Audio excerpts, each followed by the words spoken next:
Hello and welcome. Ukrainian forces gained tactically important positions at several parts along the front line, but the signs are pointing towards a coming mechanized push of a big size in the direction first at Ocheretuvate and then towards the Azov Sea. This and more in this situational picture.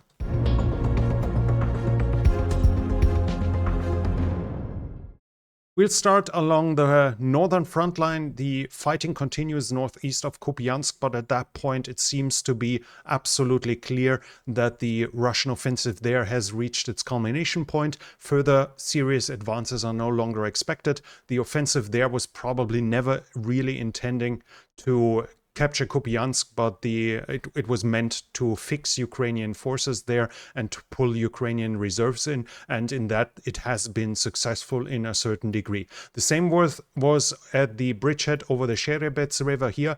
Here the same happened. The Russians pushed forward, surprised the Ukrainians at the tactical level, especially with their heavy artillery superiority that they managed to amass there. But as soon as the Ukrainians brought in reinforcements, reserves, the Russian gains stopped and the Ukrainians were able to push the Russians back, at least to a certain degree.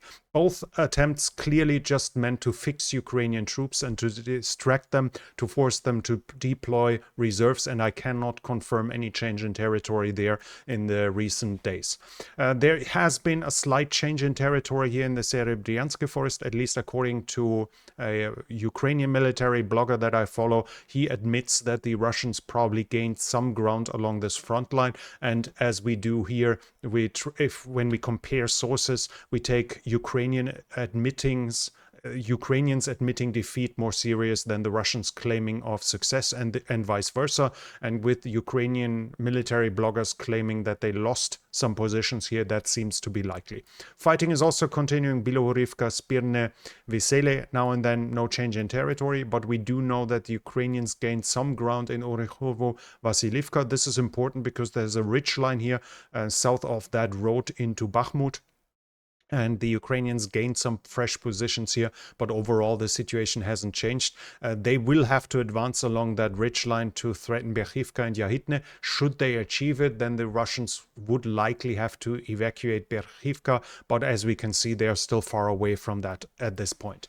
In Klishivka, we have fresh geolocalized videos of Ukrainian storming positions inside of Klishivka, but nothing points right now that the Ukrainians have already liberated the town, despite contradicting claims from some pro-Ukrainian sources. I cannot confirm that Klishivka has already been liberated. The control is divided between two sides. Each side holds parts of the town. The Ukrainians have recently further advanced inside of it, but they do not control the whole town as of yet. Fighting also reported further south, but no change in territory that can be reported here. Fighting around Avdiivka, nothing has changed here. Krasnohorivka and in Marinka. Marinka, the Russians might have gained some ground or at least pushed the Ukrainians somewhat back. I cannot fully confirm it, but it seems that they at least were able to push the Ukrainians somewhat back. The Ukrainians are still holding onto the town, but the area under their control is shrinking more and more. But then again, this town is under siege and the Russians try to push the Ukrainians out for more than 1.5 years at this point. Further south, no change in territory being reported. As of now, at this very moment, there seems to be a massive Ukrainian attack on Novomayorsk and Novodonetsk. It started with heavy artillery preparation and then the Ukrainians attacked. I cannot confirm that the Ukrainian attacks have failed at this point or that they have achieved anything. Fighting seems to be ongoing, and at least I do not have confirmation of any result in this regard. We have some reports about attacks south here from Staromayorsk and Uroshaine. Then again, but it seems to be more probing attacks, not serious attempts, and according to that, they do not achieve much. There was fighting around Priyutne. I have reports about a Ukrainian attack in the direction of the town and a Russian counterattack. Both seems to have failed. To be as objective as possible, I need to read each side's perspective and reports. Comparing multiple sources is almost essential here to avoid echo chambers in reporting. Ground News is a combination website and app that helps me do exactly that. They are collecting thousands of articles and news stories every day and organizing them in a way that makes them easy to compare. Looking at this story covering a potential closing of the border to Belarus, for example, Ground News lets you compare the headlines and even read the articles from each outlet without leaving the app, which can save me and you a great deal of time and effort. You can also hunt for stories that might be underreported by the left or right. This story on Prigozhin's fate had only one left-leaning source reporting on it, whereas this story on Norway's storage of grain referencing the war only had one right-leaning source. And what's even better is that you can actually filter coverage for stories that are coming out of a specific area like Ukraine. So if you're looking for focused coverage, Ground News' new map feature is a great way to do it. With a limited amount of time, Ground News can give you a more effective and efficient means to do so. So I'd encourage you to give it a try by clicking on the link in the description, which will offer you a 30% discount on their Vantage subscription. You have not seen much advertisement on this channel yet, and that's for a reason, because I declined a lot of offers in the past. But with Ground News, I actually found somebody who offers a product that I sincerely believe in. And I think if the majority of my viewers like this channel, because I try to be as objective as possible, and I think Ground News is the perfect partner. So if you're interested, it would really help the channel, and I can wholeheartedly recommend it. But let's switch over to the Orikhiv region. The fighting here is continuing.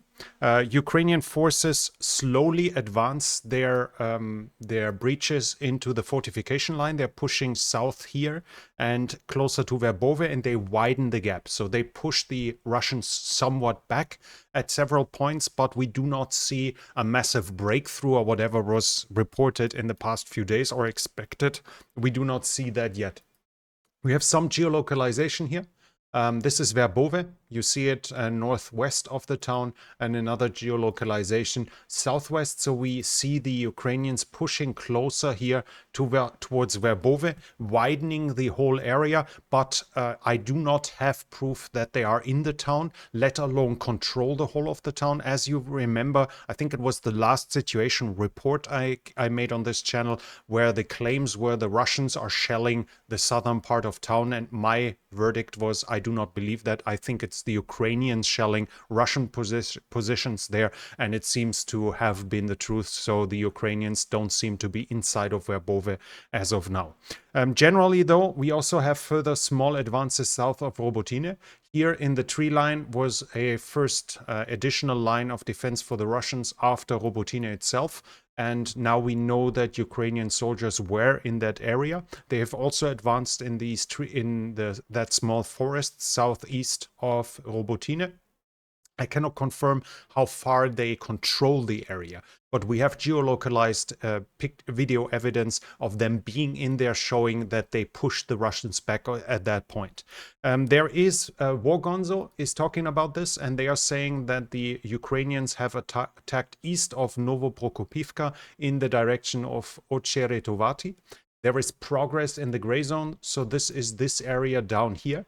They are slowly advancing, and by that they are pushing the Russians away from those fortification lines and are slowly taking them and advancing it further. Right now there are some claims in the Russian military blogosphere at this very moment of Russian attacks, Russian counterattacks. Some claims were even that they recaptured Robotine, or at the very least that they are in the southern part. I have not seen any video evidence whatsoever of this, so as of now I don't think it's true. But we will have to obviously keep observing it. Interesting, though, is what Riba writes. Riba from today writes that the Ukrainians have brought in the 71st Jaeger Brigade that last had fought in Bakhmut.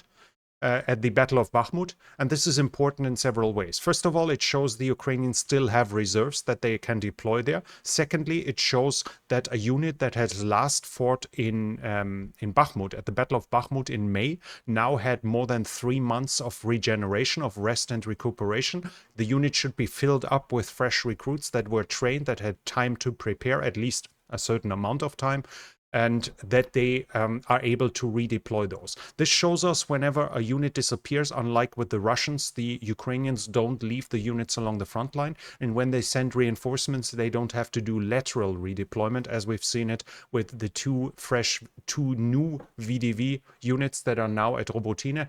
One has been moved from Kherson, whereas the other came from the Kremina area. They were laterally deployed, so they came from one point of the front line directly to the next. No refreshing in between, no refilling the unit, whereas the Ukrainians do that. But not only do they bring in reinforcements, we see fresh heavy equipment appearing, and their widening of the positions here seem to be a clear indication that they plan to do a massive mechanized assault.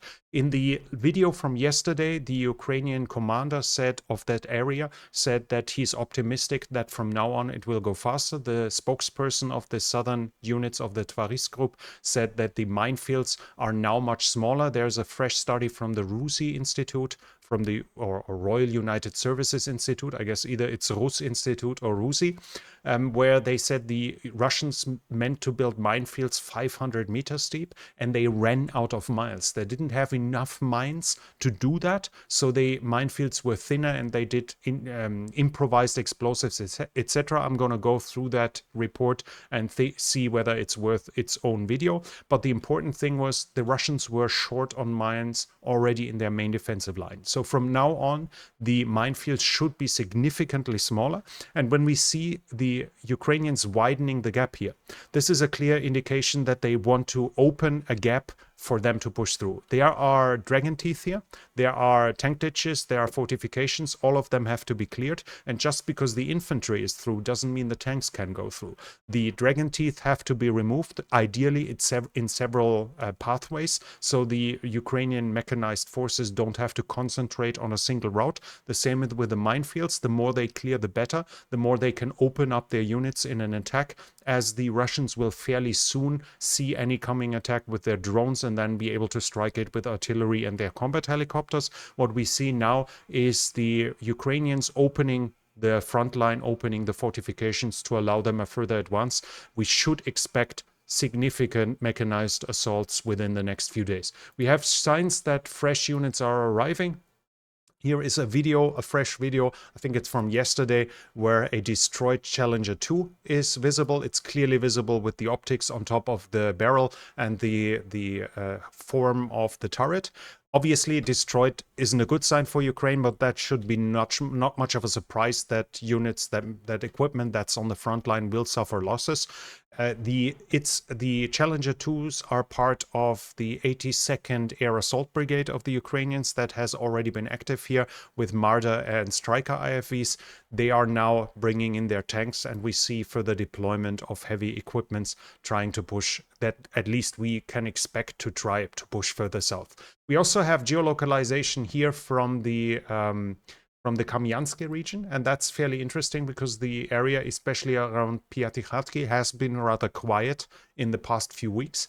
Now we see that the Ukrainians are pushing southwest here over the river, southeast of Kamyansk, and it's geolocalized that they have been in here in those houses pushing the Russians away, so this area should now be liberated. With them having crossed the river, obviously that opens some possibilities to push towards Luhove and then finally take Sherebianki once it's flanked, and also Yasilivka will obviously also be a clear target, but it would be too early to claim that this is about to happen. We just see additional gains here that have happened. On the Dnipro bridgehead, we also have some news. Not bridgehead, on the Dnipro itself, the fighting is continuing, and the Ukrainians seem to advance their bridgehead here on that island. But this will probably not be of any operational significance as of yet, while the Russians are clearly afraid of Ukrainian amphibious operations on the left bank of the Dnipro. As of now, it seems unlikely that they are more than commando raids, and one of those has actually happened on the Kinburn Spit. The Kinburn Spit is it's a part of the it's not even a part of the Mykolaiv. No, it's a part of Mykolaiv Oblast, no longer of Kherson, which I guess gives it some significance as it is occupied territory of another another oblast. But the interesting part here is that we saw artillery shelling Ukrainians on that northern tip roughly a week ago from now. The Russians claimed that they destroyed the units, obviously. It seems likely that the Ukrainians have withdrawn. What they did there, we don't know, and it's not even the first raid we've seen in the past. We just see increased Ukrainian activity when it comes to small boat raids. There are fresh claims of Ukrainian commando raids attempting to land in this area. Again, the Russians say they sunk the boats trying to do that. Some of this will be true, some of it is not. The visual evidence is mostly lacking in those regards anyways. So while we see the activity increasing, the focus will be on the southern Orikhiv region, as here the Ukrainians have managed to cross through the big wide minefields and now have even penetrated through and pushed away the Russians in the first continuous line of defense here. In the first continuous fortification line. These gray areas have to be understood that the Russians are already pushed away, but the Ukrainians have not taken it over. So this will need additional time, but within a couple of days, we should expect massive new Ukrainian attacks. That was already it from me for now. If you like this video, please hit the thumbs up button. If you don't want to miss any future videos like this and the longer situation reports, then I would like to invite you to subscribe to the channel and hit the bell icon so you don't miss future videos, and leave a comment in the comment section what you think about the Ukrainian counteroffensive, how long you think they can maintain rotating units in and out and refreshing it, or when the culmination of the Ukrainian forces can be expected according to what you estimate. This channel is only possible because of the support of viewers like you. So if you like to support the channel, you can do so by the means in the description. And today, obviously, we have a sponsor on this channel. So if you like to support the channel and book a really convincing product, at least in my eyes, then you find the link in the description and in the pinned comment as well. So give it a shot as well. That's it from me for now. Thank you for watching, and I'll be back.